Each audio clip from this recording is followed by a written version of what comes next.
The letter that shouldn't exist. Ava's hands trembled as she held the faded envelope. Her name was written in a familiar handwriting, one she hadn't seen in 10 years. The world around her seemed to blur as she traced the ink with her fingertips. It wasn't possible. Couldn't be. Because the man who had written this letter was dead. Her heart pounded as she slowly tore open the envelope, unfolding the delicate paper inside. The message was short, but it shattered the fragile stability she had built over the last decade. If you're reading this, it means I'm still alive. But don't try to find me. It's dangerous. Ava's breath caught in her throat. The room spun as she gripped the edge of the table for support. She read the words again and again, hoping they would somehow change. But they didn't. The message remained the same. The signature at the bottom was unmistakable. Nathan. The man she had loved. The man she had buried. The man she had mourned for 10 years. The rational part of her brain screamed that this had to be a mistake. A cruel joke. But deep down, something told her it wasn't. Her instincts had never failed her before. Nathan was alive. But why now? Why send this letter after all these years? And if he was alive, what had really happened that night? Ava collapsed onto the couch, the letter still clutched in her shaking hands. Her life had been simple, safe. She had moved on. She was engaged to James. A good, kind man who had helped her heal. But now, the past she had buried was clawing its way back to the surface. She had two choices. Ignore the letter and go on with her life, or start digging into a truth that someone clearly didn't want her to find. And she already knew which one she would choose. A trail of secrets. Sleep evaded Ava that night. She lay in bed, staring at the ceiling, her mind racing with questions. By the time the first light of dawn crept through the curtains, she had made her decision. She needed answers. Her first stop was the only person who might have them, Nathan's brother, Michael. He had been the one to identify Nathan's body all those years ago. If there were inconsistencies, he would know. She drove across town, her hands gripping the steering wheel tightly. When she arrived at Michael's house, she hesitated. What if he shut her down? What if he knew more than he had let on? Taking a deep breath, she knocked on the door. A moment later, Michael appeared, his expression shifting from surprise to concern. Ava? It's been a long time. What's going on? She held up the letter. I need to know if this is real. Michael's face paled. He took the paper from her, his hands visibly shaking as he read the words. When he finally met her gaze, there was something haunted in his eyes. Where did you get this? He asked, his voice barely above a whisper. It arrived yesterday. No return address, no clues, just this. Michael, if Nathan is alive, I need to find him. Michael hesitated before motioning her inside. You don't understand what you're getting into, he murmured. If Nathan is alive, then someone went through a lot of trouble to make the world believe he wasn't. And they won't be happy that you're asking questions. Ava's pulse quickened. So, you believe it? Michael exhaled, running a hand through his hair. I don't know what to believe, but there was always something off about Nathan's death. His body was barely recognizable. I trusted what they told me. But now, I don't know. Ava swallowed hard. If Michael had doubts, it meant she was on the right path. Then help me, she pleaded. If there's even a chance that Nathan is out there, I have to find him. Michael sighed heavily but nodded. All right, but if we do this, we have to be careful. Whoever did this won't let the truth come out easily. Ava steeled herself. She had started down a dangerous road, and there was no turning back now. Shadows in the dark. That night, Ava barely made it through dinner with James.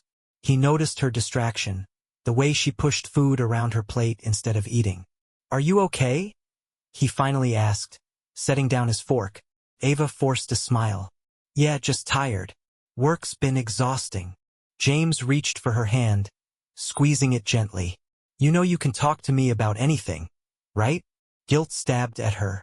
James had always been supportive, always honest with her. But how could she tell him the truth? How could she explain that she was chasing a ghost from her past?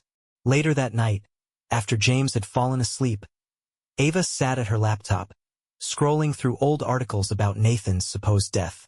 The more she read, the more inconsistencies she found. Witness reports conflicted. Official statements changed. And then there was the biggest red flag of all. No one had ever been allowed to see Nathan's body, except Michael.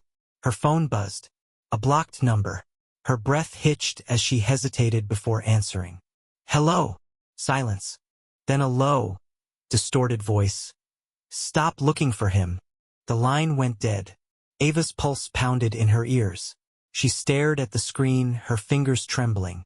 She wasn't imagining it. Someone knew she was searching, and they wanted her to stop. But now, more than ever, she knew one thing for certain. Nathan was alive, and she was going to find him, no matter the cost. The chase begins. The next morning, Ava woke to an eerie silence. James had already left for work, but something felt off.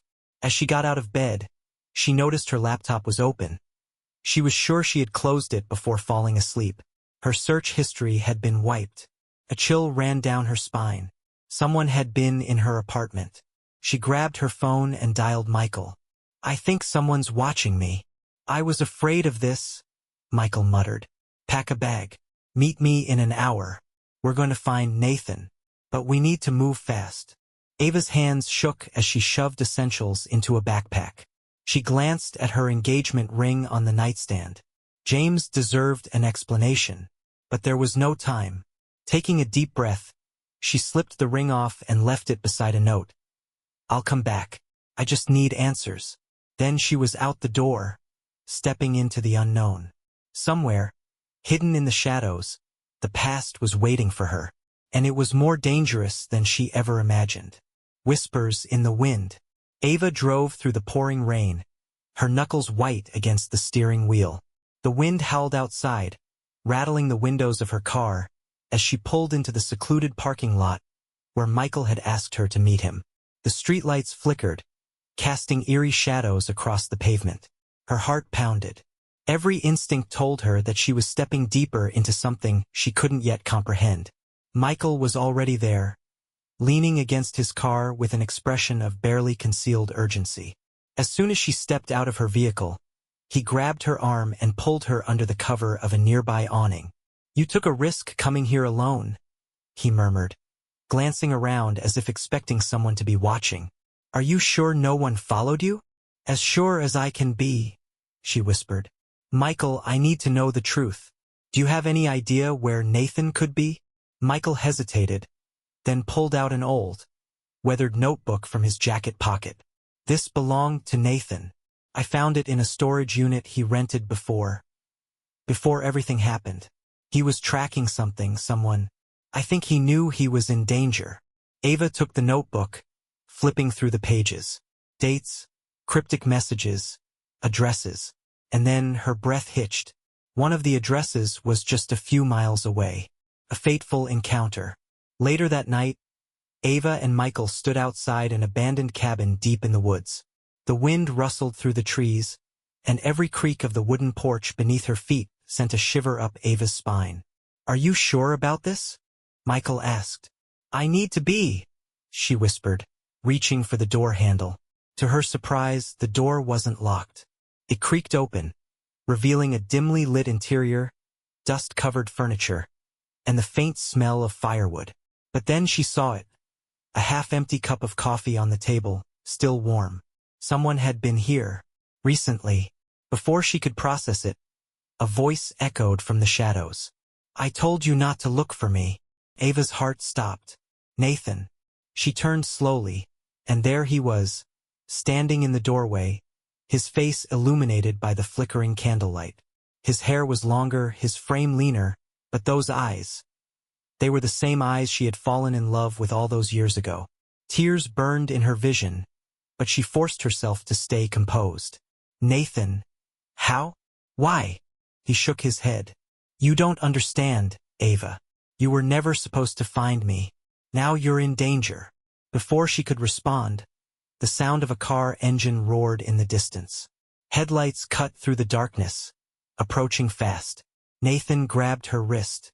We have to go. Now. And just like that, the chase had truly begun. escape into the unknown.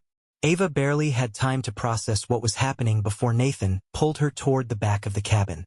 Michael hesitated, his gaze flicking between them and the approaching headlights. "We can't just run blindly," he hissed. Nathan turned to him sharply. "You don't understand what we're dealing with. If they find us, we're as good as dead." Ava felt the weight of his words settle deep in her chest. This wasn't just about secrets anymore. This was about survival. Nathan pushed open a back door leading into the thick forest. "There's a path down the hill. It leads to an old tunnel system. If we can make it there, we might have a chance." Michael clenched his jaw but nodded. The three of them sprinted into the darkness, the cold night air biting at their skin. Behind them, car doors slammed shut, followed by hurried footsteps. Ava's pulse pounded in her ears. The branches whipped at her arms, the uneven ground making every step treacherous. Then a gunshot rang out. She flinched, but Nathan didn't stop. "Keep going." They ran until the forest swallowed them whole. Secrets in the dark. The tunnel entrance was hidden beneath layers of overgrown ivy and moss, its rusted metal door barely visible in the moonlight. Nathan yanked it open, ushering Ava and Michael inside before slamming it shut behind them. Panting, Ava turned to him. "What is this place?" Nathan leaned against the wall, his breath uneven. "It's an old escape route from a Cold War facility. I've been using it to stay off their radar."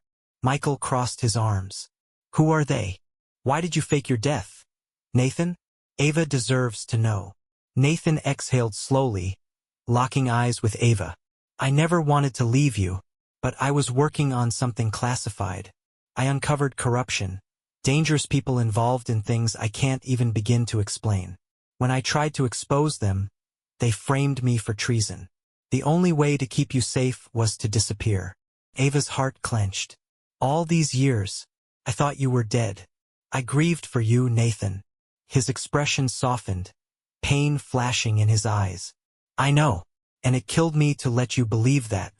But if they knew you were connected to me, you would have been in danger too." Michael's gaze hardened. "And now?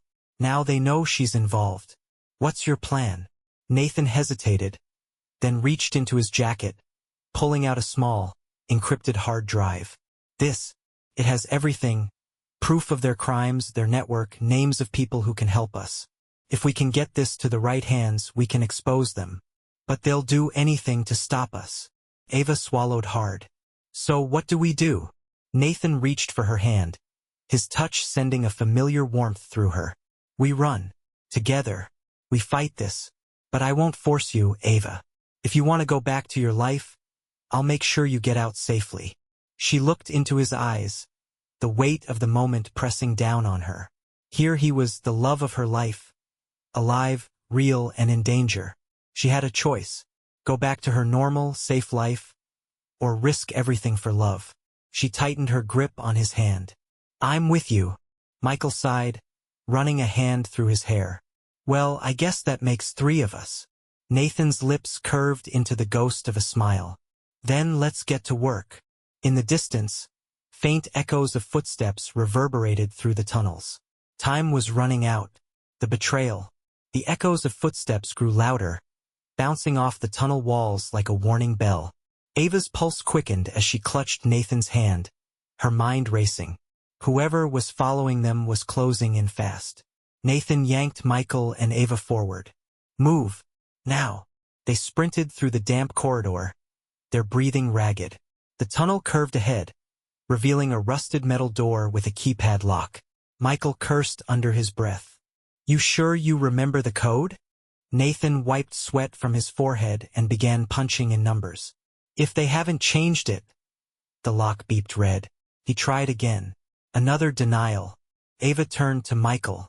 They must have figured out he was using this place. Nathan gritted his teeth, then reached into his jacket, pulling out a small device. He attached it to the keypad, and after a few tense seconds, the lock blinked green. The door hissed open just as a shadow rounded the tunnel bend. Ava barely caught a glimpse. A tall figure, gun raised. "Go!" Nathan shouted, shoving her through the doorway. Michael pulled out a handgun and fired down the corridor. The shot rang out, followed by a sharp curse from their pursuer. The three of them burst into an underground chamber filled with old machinery and crates covered in dust.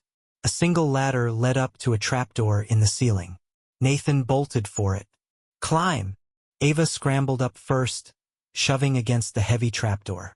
It creaked open, revealing a cold night sky. She hauled herself up and out onto a rocky hillside. Michael followed, then Nathan. The moment Nathan's feet hit the ground, a gun cocked behind them.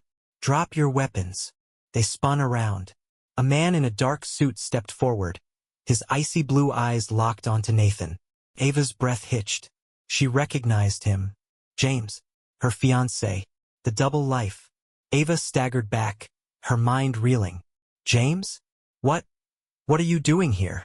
James didn't lower the gun. "I should be asking you the same thing." His voice was eerily calm. "You had a good life, Ava. A safe life. And now you've thrown it all away for a dead man." Nathan tensed. "How do you know about me?" James exhaled, shaking his head. "You really thought you could just disappear? That no one would notice?" Michael clenched his fists. "You've been working with them all along, haven't you?" James' expression remained unreadable. "Not at first. But when Ava started asking questions, I had to make a choice." Ava's stomach twisted. "You were spying on me?" James' gaze softened. "I was protecting you." Nathan took a step forward. "Then let her go." James tilted his head, considering.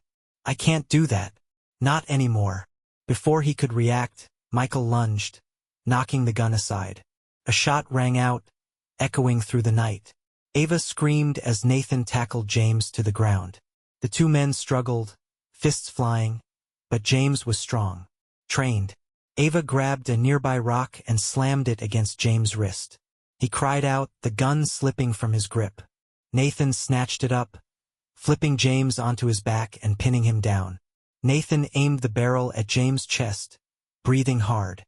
"Give me one reason why I shouldn't pull the trigger." James laughed. A hollow, bitter sound. "Because you need me." Nathan's finger tightened on the trigger. "For what?" James smirked. "Because I know who set you up, and I know where to find them." The truth in shadows.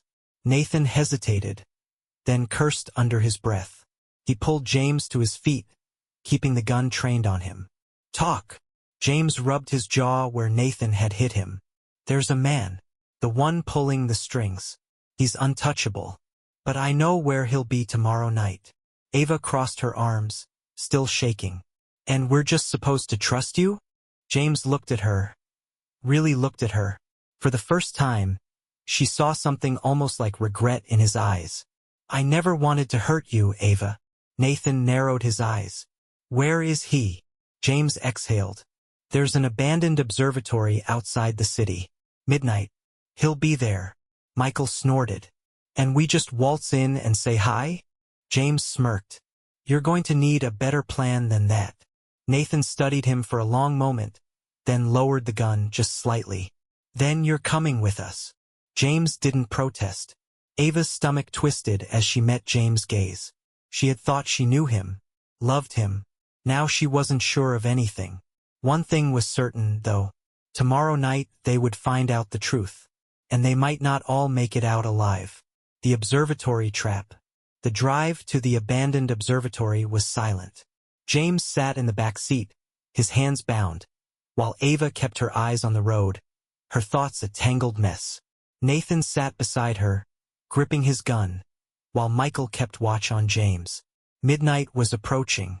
The observatory loomed ahead, its massive dome silhouetted against the night sky. The air was thick with tension as they stepped out of the car, weapons ready. James led the way, his movements deliberate, controlled. Nathan leaned in. "If this is a trap," James sighed. "It's not. But if you don't trust me, stay close." They entered the building, their footsteps echoing. Dust coated every surface, and broken equipment lay scattered across the floor. At the center of the room, a lone figure stood by an old telescope, his face hidden in shadows. Ava's breath caught. "That's him." James nodded. "Meet Elias Mercer, the real mastermind." Mercer turned, his voice smooth as silk. Ah, James. Right on time. And you brought friends. How convenient. Nathan raised his gun. End of the line, Mercer. Mercer chuckled. You think I didn't anticipate this? Suddenly, red laser dots flickered across their chests. Snipers. Michael cursed under his breath. Damn it. James slowly raised his hands. You always were 10 steps ahead, Elias. Mercer smirked. That's why I'm still alive. Now, let's discuss your future, or lack thereof. Ava's mind raced. They were outgunned. But Mercer had made one mistake.